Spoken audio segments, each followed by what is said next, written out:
ఓం నమ శివాయ. మనం ఇప్పుడు 10వ శ్లోకం శివానందలహరి నుంచి శ్రీ ఆదిశంకర్లు రచించిన ఈ శివానందలహరి శ్లోకాన్ని పారాయణ చేసుకుందామా?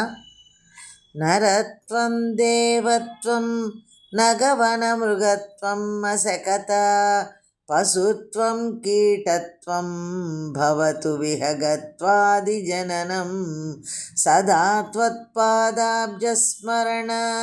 పరమానందలహరి విహారాసక్తం చేదృదయమిహ కిం తేన వపుషా అంటూ ఈ శ్లోకం చెప్పి దీనికి అర్థం ఇలా చెప్తున్నారు. మనస్సు పరమేశ్వర స్మరణము గలదై శివానందలహరి యందు ఓలలాడుచున్నచో దేవ నర కీటకాది జన్మలలో ఏ జన్మమెత్తినను కొదువలేదని తాత్పర్యము. ఓ దేవ, మానవునిగానో దేవునిగానో కొండగానో అడవిగానో జంతువుగానో దోమగానో పశువుగానో కీటకముగా గానో పక్షిగానో పుట్టినా ఎల్లప్పుడూ నీ పాదపద్మస్మరణమనే పరమానంద ప్రవాహంలో తేలిపోటకు నా మనస్సు ఇష్టపడినచో శరీరముతో ఏమి ప్రయోజనము?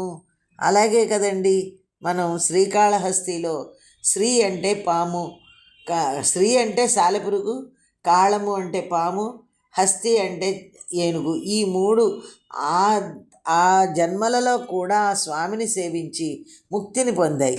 మనకి ఏమిటంటే ఏ జన్మలో ఉన్నాము ఇటువంటిది కాదు కావాల్సింది. మనకు కావాల్సింది ఏంటంటే ఏ జన్మలో ఉన్నా కూడా భగవంతుడిని తలవగలమా లేమా అనేది గనక ఉంటే, మనం అది గనక ఇష్టపడింది అనుకోండి, మనస్సు శరీరంతో ఏం పని, ఏ శరీరంలో ఉన్నా కూడా మనం భగవంతుడిని చేరుకుంటాం.